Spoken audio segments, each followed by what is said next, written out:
నమస్తే తెలుగువారి విశ్వవేదిక TV9 USA వారధి కార్యక్రమానికి స్వాగతం. నేను పద్మావతి. అంతా రామమయం అనుకునే సందర్భం ఇది.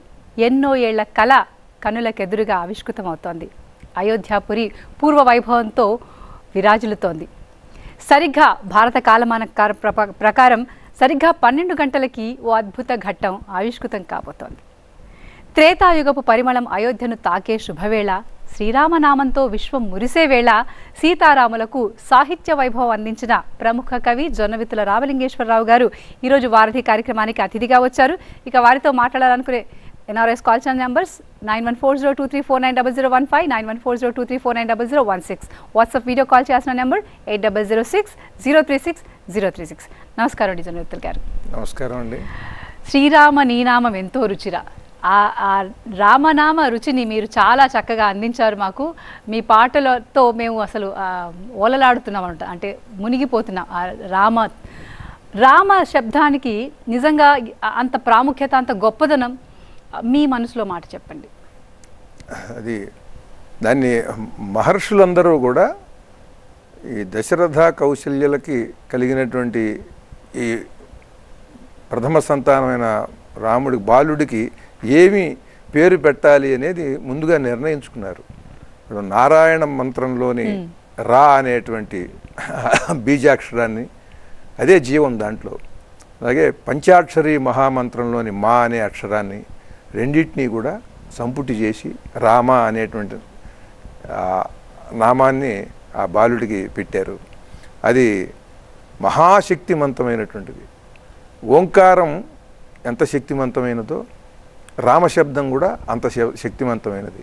ఇక ఓంకారానికి ప్రత్యేకమైనటువంటి గుణం లేదు, సర్వగుణముల సమాహారం అది. కానీ సర్వగుణములను వ్యక్తం చేసేది ఈ రామశబ్దం. అన్నీ ఈ ప్రపంచంలో ఉండేటువంటి సకల ధర్మాలని, సకల సత్యాలని, అంటే మానవుడు ఒక బాలుడుగా పుట్టినవాడు అలా అలా అలా అలా పెరిగి పెద్దవాడై వృద్ధుడై మళ్ళీ మరణించటం అనేది ఒక ధర్మం, శరీర ధర్మం. అట్లాగే జగత్తులో కొన్ని శాశ్వతమైనటువంటి సత్యాలు ఉంటాయి. అంటే ఈ గ్రహం నుండి ఈ గ్రహం ఇంత దూరంలో ఉంది, ఇది ఇలా తిరుగుతోంది, ఇలా తిరుగుతుంది అనేది కూడా అలా తిరగటం ధర్మము, ఇంత దూరంలో ఉన్నదే సత్యము. ఇటువంటి అనేక సత్యాలు, అనేక ధర్మాలు ఎన్నున్నాయో తెలియదు, లెక్కలేదు. ఆ కోటాను కోట్ల ధర్మాలన్నీ కూడా తన యందు నిలుపుకున్నటువంటి వాడు ఈ రాముడు. అటువంటి శక్తి సంపన్నుడు కనుక ఆ శబ్దం పెట్టారు, ఆ పేరును తీసుకొచ్చి పెట్టారు. సకల సత్యములు అంటే సత్యస్వరూపుడు, ధర్మస్వరూపుడు కనుక ఆ రామశబ్దానికి ఆయనే తగినవాడు. రైట్. మరి రామనామం చేస్తున్నాం కాబట్టి రామ జపం కానీ రామ శ్లోకంతో మీరు ఒక గానాన్ని ముందుగా మనం స్టార్ట్ చేద్దాం. నన్ను జగదానందకారక అని పాట రాశారు కదా, అలాగే ఇప్పుడు బాలరాముడి మీద కూడా మీరు పాట రాస్తే బాగుంటుందని బంధువులు మిత్రులు సూచించారు. దాని మీద ఒక పాట రాశా. ఓకే.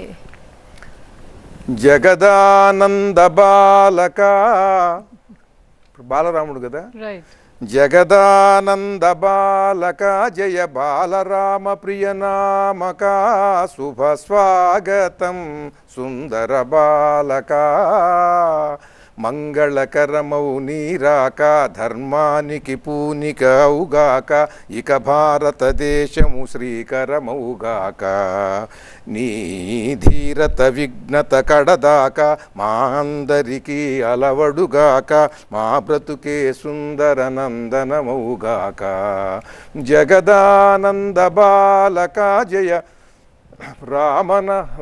బాలరామ ప్రియనామక శుభ స్వాగతం దశరథ బాలక.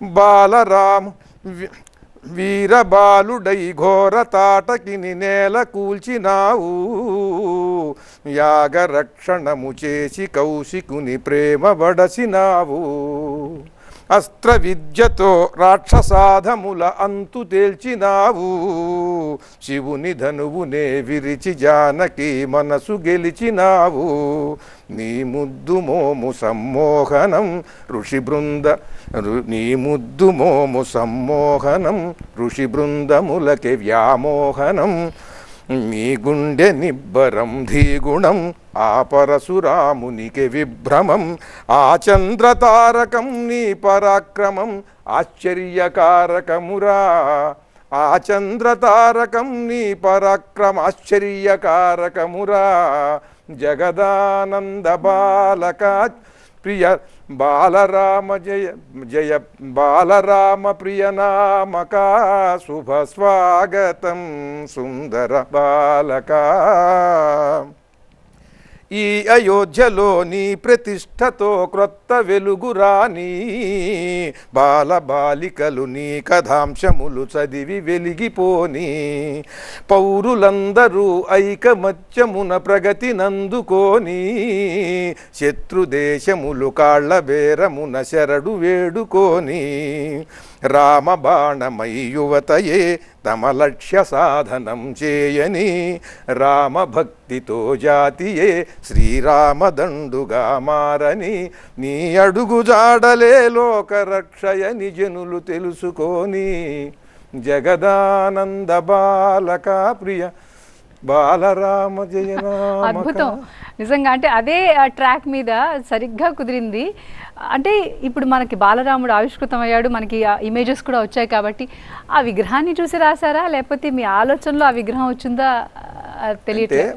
బాలరాముడిని ఎందుకని పెట్టారు అని ఆలోచించాను. ఆలోచించినప్పుడు బాలబాలికలందరూ కూడా వచ్చి దర్శనం చేసుకుని రాముణ్ణి ఆ కథ గొప్పదనం తెలుసుకుని దాంట్లో విలువలన్నీ కూడా వాళ్ళు తెలుసుకోవటం ఒకటి. రెండవది అయితే రామ జన్మస్థలం కదా, రామ జన్మస్థలం కనుక అక్కడ బాలరాముడు ఉండటం అనేదే అది సమంజసం. అందుకని అలా పెట్టారు. అప్పుడు బాలరాముడు ఏం చేశాడు, బాలరాముడు చేసినవి మనం చెప్పాలి కదా. అందుకని బాలరాముడుగా ఉండి ఒక 16 ఏళ్ల లోపల, అంటే ఇంకా కౌమారంలోకి రాకమునిపే బాలుడుగా ఉన్నప్పుడు 14-15 ఏళ్ల లోపే రాముడు చేసినటువంటివి మహాకార్యాలు, తాటకిని మారీచుడిని సుబాహుడిని చంపటం ఇవన్నీ కూడా. కనుక ఆ బాలరాముడి అస్త్ర విద్యని నేర్చుకోవటం, దివ్యాస్త్రాలు వాటిని ప్రయోగించటం ఇవన్నీ కూడా చిన్న విషయాలు కాదు. నిజమే. అంటే మన మన బాలబాలికలందరికీ కూడా 14 సంవత్సరాలకి గొప్ప గొప్ప మిసైల్స్ని అన్నింటినీ ప్రయోగించేంతటి జ్ఞానం ఉన్నది ఈ భారతదేశంలో. మరి అస్త్ర విద్య నేర్పాడు గారు 14 ఏళ్ళ వాళ్ళకి రామలక్ష్మణులకి విశ్వామిత్రుడు. మరి వాళ్ళు దాన్ని ప్రయోగించారుగా వెంటనే. అంటే వీళ్ళు అద్భుతమైనటువంటి మహావీరులు ఇక్కడ ఈ భూమి మీద ఎవరైనా సరే. కనుక తమ మాతృదేశాన్ని, తమ జాతి సంస్కృతిని, దాన్ని నిలుపుకోవటం అనేటువంటిది ప్రతి ఒక్కడూ చేయాలి. అందుకు బాలరాముడిని స్ఫూర్తిగా తీసుకోవాలి అనేది నాకు అనిపించి అందుకు అక్కడ ఆ విగ్రహం అలా ప్రతిష్ఠించి ఉంటారు అని ఈ పాట రాశాను. అంటే మీరు రాసిన చాలా పాటలు లేటెస్ట్గా, అంటే అందరిని మన్ననలు పొందిన శ్రీరామరాజ్యంలో పాటలు కూడా చాలా చక్కగా, అందులోనే మీరు ఆ రామ రామ అన్న పాటలోనే బాలరాముడి లీలలు, రాముడు చేయబోయే మహాకార్యాలన్నీ ఆయన చిన్న అల్లరిలోనే అవన్నీ వ్యక్తమైనాయని. అంటే ఇప్పటి వరకు నిజంగా ఆ పాట చాలా కొత్త ప్రయోగంగా అనిపించింది. అంటే ఇప్పటి వరకు బాలరాముడిని మనం తలచలేదు. ఎప్పుడు రాముడు అంటే సీతతో పాటు ఉండే సీతారాముడిని చూసాము. బాలరాముడిని మీరు ఆ పాటలోనే ఆనాడే ముందుకు తెచ్చారు. ఈరోజు మన విగ్రహం కూడా మనకు ముందుకు వచ్చేస్తుంది. నిజంగా అంటే రాముడు మనకి పాత సినిమాలో ఒక పాట ఉంది, అందాల రాముడు ఎందువలన దేవుడు అనేసి. ఆ క్వశ్చన్ మిమ్మల్ని అడుగుతున్నాను ఇప్పుడు. నిజంగా రాముడు మానవ జన్మెత్తాడు, దేవుడు ఎందుకు అయ్యాడు? దేవుడు ఎందుకని అయ్యాడనంటే క్వాలిటీస్ అని చెప్తారు. సో మీ వాక్యాల్లో అంటే మీ దీంట్లో చెప్పమని. మొట్టమొదట ఇది కావాలి అని అనుకోలేదండి. కొద్దిపాటి జ్ఞానం, కొద్దిపాటి విద్యార్హతలు ఉంటే ఎవడైనా సరే తను ఇది పొందాలనుకుంటాడు. దానికి తగినట్టుగా ఇతరులతో పోల్చుకుని వాళ్ళకన్నా నాకు ఈ డిగ్రీలు ఎక్కువ ఉన్నాయి, నాకు ఈ విద్యార్హత ఎక్కువ ఉంది కనుక నేను దానికి అర్హుణ్ణి, ఆ పదవికో లేకపోతే ఆ స్థానానికో. కానీ తనకి రావలసినటువంటి స్థానం దక్కకపోయినా సరే నిశ్చలంగా దాని గురించి ఏమాత్రం కూడా బాధపడకుండా ఆయన అడవికి వెళ్ళిపోయాడు. అంటే అడవిలో అయినా సరే అలాగే ఉండగలడు, అయోధ్యలో అయినా సరే సామ్రాజ్యానికి సార్వభౌముడైనా అలా ఉంటాడు, అలా కాకపోయినా అలా ఉంటాడు. ఆ స్థితప్రజ్ఞత రాముణ్ణి మహోన్నతుడిని చేసిన. అట్లా స్థితప్రజ్ఞులైన వాళ్ళు, మహాత్యాగాలు చేసిన వాళ్ళు మన పురాణాల్లో ఎంతోమంది ఉన్నారు. ఈ రాముడి వంశంలోనే ఉన్నారు. శిబి చక్రవర్తి, మాంధాత, వీళ్ళందరూ మహానుభావులు ఎంతోమంది ఉన్నారు. కానీ వాళ్ళందరికంటే కూడా అందరిలోనూ ఆ ఆ పురాణ కాలంలో ఉండేటువంటి మహాత్ములు దివ్య పురుషులు అందరిలో ఉండే సద్గుణాలన్నీ కూడా రాముడిలో ఉన్నాయి కనుక అది రాముడిలో ఉన్నటువంటి ఈ గుణాలన్నీ కూడా ఈ విశ్వవ్యాప్తంగా ఉన్నటువంటి మహా చైతన్యం అంతా కూడా ఈ లక్షణాలతో కూడుకుని ఉన్నది. ఎవరికైనా అక్కడి నుంచే వస్తూ ఉంటుంది. ఎవరికన్నా నేను అబద్ధం ఆడకూడదు, నేను హరిశ్చంద్రుడు అనుకున్నా కూడా అక్కడి నుంచే ప్రసారమై వస్తుంది ఆ లక్షణం. అది దృఢంగా నిలుపుకుంటాడు. ఎవడిలో ఏ సద్గుణం ఉన్నా కూడా ఈ విశ్వం నుండి వస్తూ ఉంటుంది. అది దాన్ని వాడు నిలుపుకుంటాడు.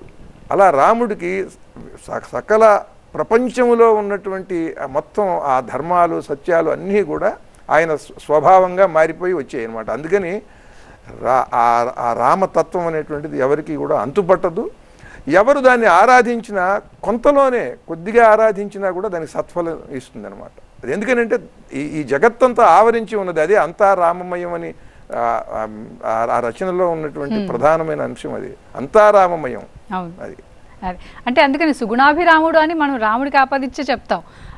ఆ బిరుదు కూడా ఆయనకు తగ్గట్టు అంటే అన్ని గుణాలని తనలో ఉంచుకుని ఆ విధంగా ప్రవర్తించి చూపించాడు కాబట్టి. శ్రీనివాసరావు గారు న్యూయార్క్ నుంచి మీతో మాట్లాడడానికి. శ్రీనివాసరావు గారు నమస్కారం అండి. నమస్కారం, మాట్లాడండి. జొన్నవితులు గారు ఉన్నారు స్టూడియోలో. నమస్కారం జొన్నవితులు గారు. అయ్యా నమస్కారం అండి శ్రీనివాసరావు గారు. ఒక శాస్త్రవేత్తగా నేను చెప్పవలసింది అడగవలసింది విషయం ఏంటంటే,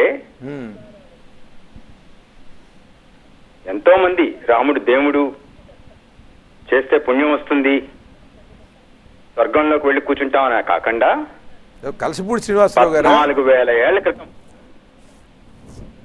కలసపూడి శ్రీనివాసరావు గారా? అవునండి. అయ్యా చాలా సంతోషం మీరు రావటం. గొప్ప శాస్త్రవేత్తలు అయినా చెప్పండి. మీ కంఠస్వరాన్ని గుర్తుపట్టాను, చెప్పండి. నమస్కారం. నమస్కారం, చెప్పండి.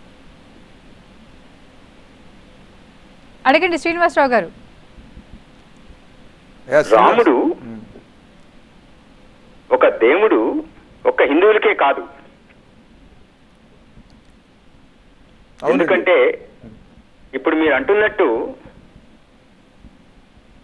అలాంటి వ్యక్తి 14,000 ఏళ్ల క్రితం భారతదేశంలో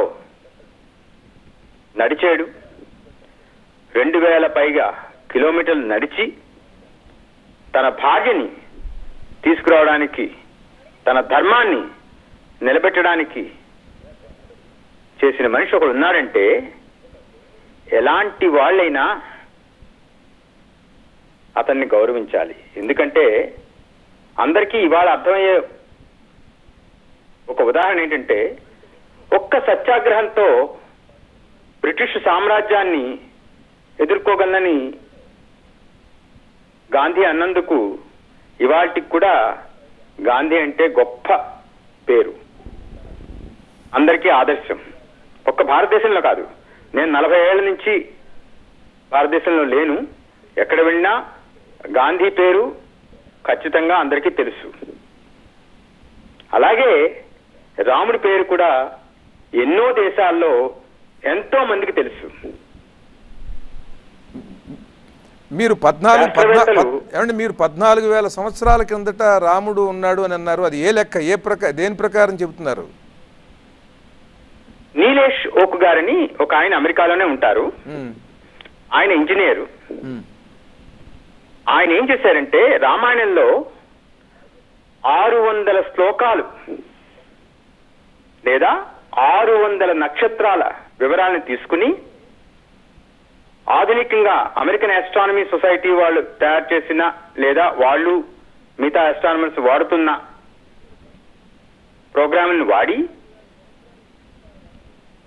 ఎక్కడెక్కడ అలాంటి నక్షత్రాలు ఎప్పుడెప్పుడు అలాంటి మన గ్రహగతులు ఎలా జరిగాయి అన్నది తెలుసుకుని వాటిని లెక్క వేసి ఆ సాఫ్ట్వేరు, ఆ ప్రోగ్రాము, ఆ శాస్త్రవేత్తలు తయారు చేసిన దాన్ని తీసుకుని రాముడు ఏ క్షణంలో వనవాసానికి బయలుదేరాడు, చిత్రకూట పర్వతానికి ఎప్పుడు వచ్చాడు, లంకకి ఎప్పుడు వెళ్ళాడు, యుద్ధం ఎప్పుడు జరిగింది, వెనక్కి ఎప్పుడు వచ్చాడు, ఇలాంటివన్నీ ఒక్క ఆస్ట్రానమీయే కాకుండా రకరకాల శాస్త్ర సమ్మతమైన వాటి నుంచి తీసుకుని క్యాలిక్యులేట్ చేసి, ఆ క్యాలిక్యులేట్ చేసిన ఆయన ఉత్తినే ఊరుకోకుండా దాన్ని పుస్తకం రాసి, ఆ పుస్తకం ద్వారా రాముడు 12,223 సంవత్సరాల బిఫోర్ క్రైస్ట్ ఉన్నాడు, అయోధ్య నుంచి బయలుదేరాడు అని నిర్ధారించారు. ఇప్పుడు ఆ పుస్తకం దొరుకుతుంది, ఆ పుస్తకం దొరుకుతుందండి? తప్పకుండా అన్ని దేశాల్లోనే దొరుకుతున్నది, ఒక్క చోటే కాదు. ఆ పుస్తకం పేరండి? నీలేష్, ఆయన పేరు నీలేష్ ఓక్.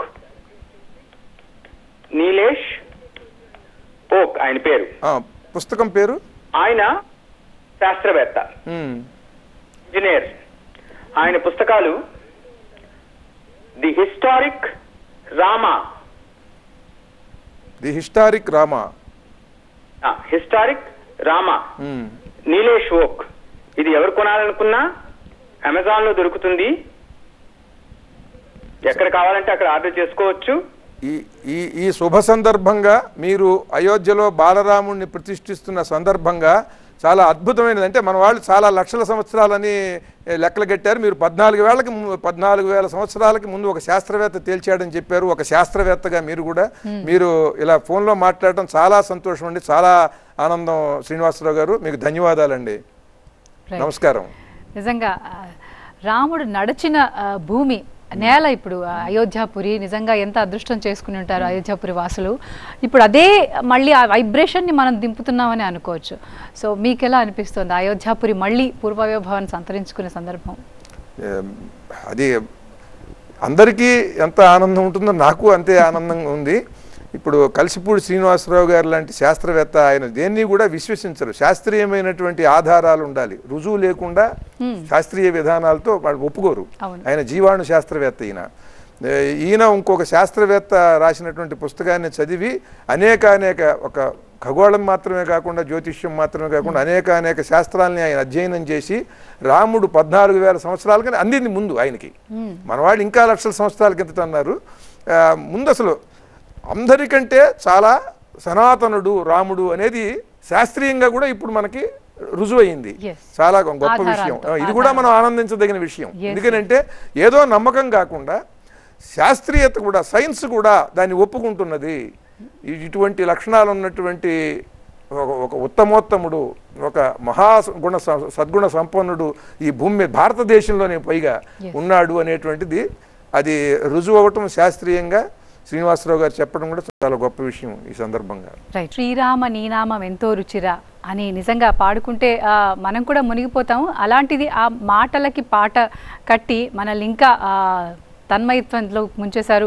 చాలా పాటలు పాడి జొన్నవితులు గారు మీరు. అంటే ఇప్పుడు అన్ని ఆధారాలతో ఇప్పుడు రాముడు నడిచిన భూమి అన్నట్టుగా నేల ఇది అని మనం రుజువులతో పాటు ఇప్పుడు యూత్ అంతా అంటే ఈ ఫ్యాక్ట్స్ ఉంటే కానీ నమ్మలేని యూత్ అదంతా.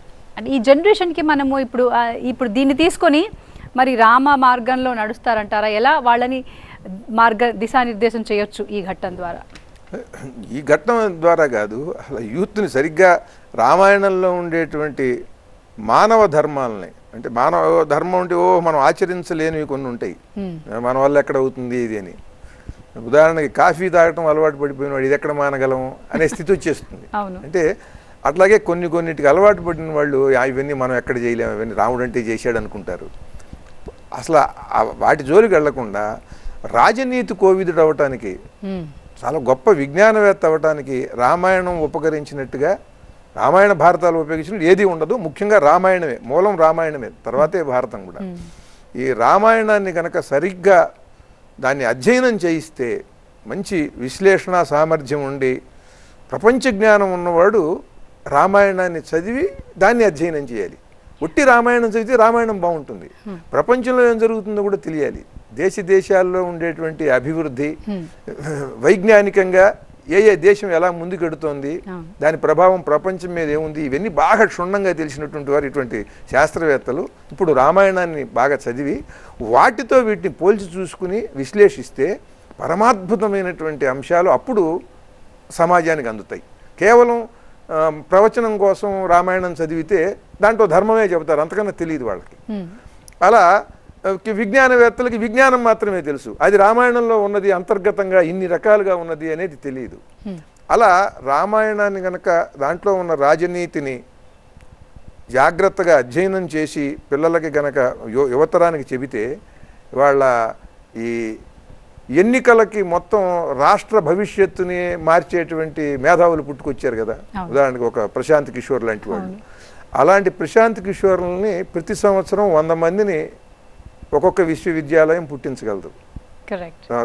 రాముడి గనక బాగా అధ్యయనం చేస్తే ఆ రాజనీతి దాంట్లో ఉండేటువంటి పరమ సూక్ష్మాలు అలా ఉన్నాయి. రైట్. నరేష్ ఉన్నారు ఫ్లోరిడా నుంచి, మీతో మాట్లాడడానికి. నరేష్ గారు. హలో, నమస్కారం అండి. ఇంతకుముందు మీరు ఒకటి చెప్పారండి, ఇది 14-15 సంవత్సరాలకి మన దగ్గర అస్త్ర విద్యలు నేర్పిన బాలులు ఉన్నారు మన భారతదేశము అంత గొప్పది అని. అవును. మళ్ళీ అలాగే ఇప్పుడు ఏం చెప్తున్నానంటే, ఇప్పుడు అమెరికాలో ఉన్నామండి మేము, అదే అమెరికాలో ఉండాలా ఇండియాకి రావాలా అన్నది ఒకటి జరుగుతుంది మాకు. ఏంటి అనంటే, మన దగ్గర అస్త్ర విద్యలు ఉన్నాయి. ఇప్పుడు రంగ భవిష్యవాణి అని తాను కూడా ఫ్యూచర్ చెప్తుందండి. ఇక్కడేమో అమెరికాలోనేమో వాళ్ళు ఈ అస్త్ర విద్యల మీద జాబులు క్రియేట్ చేసి మాకు కొన్ని లక్షల సాలరీలు ఇస్తున్నారు. కానీ ఇండియాలో మన దగ్గర అస్త్ర విద్యలు ఉన్నాయి, రంగ భవిష్యవాణి అని తను కూడా కానీ మాకు జాబులు రావట్లేదు. ఇప్పుడు అమెరికాలో ఉన్నామంటారా, ఇండియాకి వచ్చి ఈ అస్త్ర విద్యల మీద జాబులు ఎట్లా క్రియేట్ చేయాలండి? అంటే మాకు అక్కడ ఉంటే ఏం జాబులు ఉన్నాయండి? ఏం జాబులు లేవు అక్కడ. సో మరి వాటిని ఎట్లా చేస్తే మీరు ఏమైనా ఐడియా ఉందా అండి? ఈ రంగం భవిష్యవాణి కానీ, ఆర్టిఫిషియల్ ఇంటెలిజెన్స్ కానీ, మన దగ్గర ఉన్న ఆర్టిఫిషియల్ ఇంటెలిజెన్స్, అమెరికాలో ఉన్న ఆర్టిఫిషియల్ ఇంటెలిజెన్స్ కి ఏంటిది అన్నది కొంచెం చెప్పండి సార్. ఇది రైట్. అస్త్ర విద్యలు అని నరేష్ గారు, నేను చెప్పింది ఏంటంటే, ఎన్నో విద్యలు చెప్పి ఎన్నో శాస్త్రాల్లో ప్రవీణుల్ని చేసి వశిష్ఠ మహర్షి వాళ్ళని తీర్చిదిద్దితే అప్పుడు విశ్వామిత్రుడు వచ్చి వాళ్ళ యోగ్యతని బట్టి అస్త్ర విద్యలు కూడా నేర్పాడు. వాళ్ళు వెంటనే దాన్ని నేర్చుకుని వెంటనే ప్రయోగించారు. మరుసటి రోజునే వాళ్ళు యజ్ఞరక్షణకి పూనుకుని వారం రోజుల్లో మళ్ళీ దాన్ని ప్రయోగించారు. అంటే పిల్లల్ని మనం అలా తీర్చిదిద్దవచ్చు. మన గురువులు గొప్ప గురువులు ఉండాలండి. అట్లా విశ్వామిత్రుడు అంటే నిజంగా ఆయన విశ్వగురువు. అయినా మనం భారతదేశం విశ్వగురువు కావాలనుకుంటున్నాం, కానీ ఈ భారతదేశంలో విశ్వగురువులుగానే ఉండేవాళ్ళు ఋషులందరూ కూడా. ఋషులందరూ విశ్వగురువులే. అలా ఆ పిల్లల్ని తీర్చిదిద్దచ్చు. మన పిల్లలకి సరైన విద్య నేర్పినట్లయితే 14-15 ఏళ్లకే మిసైల్ టెక్నాలజీ తేలికగా వాళ్ళకి మనం బోధించవచ్చు, వాళ్ళు అర్థం చేసుకుంటారు అని నేను ఆ దృష్టితో చెప్పాను. అమెరికాలో స్థిరపడటము, ఇక్కడికి వస్తే ఉద్యోగాలు లేకపోవటం అనేది వేరే అంశము. మీరు దానికి సంబంధించి మీ నిర్ణయం మీరు తీసుకుని మీకు అక్కడ బాగుంటుంది అనుకుంటే ఆ ఉద్యోగాలు చేసుకుంటూ అక్కడ ఉండండి, చక్కగా రామాయణం చదువుకుంటూ రామాయణంలో ఉండే ధర్మాలని మీకు ఆచరిస్తూ. లేదు మన దేశం గొప్పది, ఇక్కడికి రావాలనుకున్నారు, ఇక్కడికి రండి. అంతేగాని దానికి అస్త్ర విద్యలు నేర్చుకుంటే మనకేమొస్తుంది అనేటువంటిది కాదు. ఎక్కడైనా అన్నీ కూడా ఆ కాలంలో పిల్లలకి చక్కగా అలా నేర్పారు. ఈ బాలరాముడి విగ్రహ ప్రతిష్ఠ చేయటంతో బాలబాలికలకి స్ఫూర్తినిస్తూ దాంట్లో ఉండేటువంటి గొప్ప విజ్ఞాన రహస్యాల్ని ఉపాధ్యాయులు పెద్దలు కూడా తెలుసుకుని విద్యా వ్యవస్థను కూడా మార్చి గొప్ప ఇవాళ సైంటిస్టులకు ఏవైతే తెలియజేస్తున్నారో ఒక గొప్ప శాస్త్రవేత్తకి వచ్చేంత జ్ఞానం మనకి ఆ పిల్లలకు కూడా వస్తుంది ఆ వయసుకే అని చెప్పడం కోసం చెప్పానండి నేను. రైట్. జొన్విత్తులు గారు, అంటే మీరు సినీ గేయ రచయిత కూడా, దాంట్లో కూడా రకరకాల పాటలు రాశారు. మోర్ సో మీకు అంటే రాముడి గురించి పాటలు చాలా ఖ్యాతిని తెచ్చిపెట్టాయి. సో మనం మళ్ళొక్కసారి రామనామ జపాన్ని చేసుకుని అంటే మీరు అన్నారు కనుక దీంట్లో ఆ రాముడి మీద పాటలు రాయటంలో కూడా చాలా సూక్ష్మంగా జాగ్రత్తగా రాయాలి. నాకు ఇళయరాజా గారు ఇచ్చినటువంటి ట్యూను శివ ధనుర్భంగం జరుగుతోంది. శివుడి ధనుస్సు విరిగినప్పుడు సీత అమ్మవారు వచ్చి పూలమాల వేసి వరించింది అని రాయాలండి. దానికి ఆయన నాకు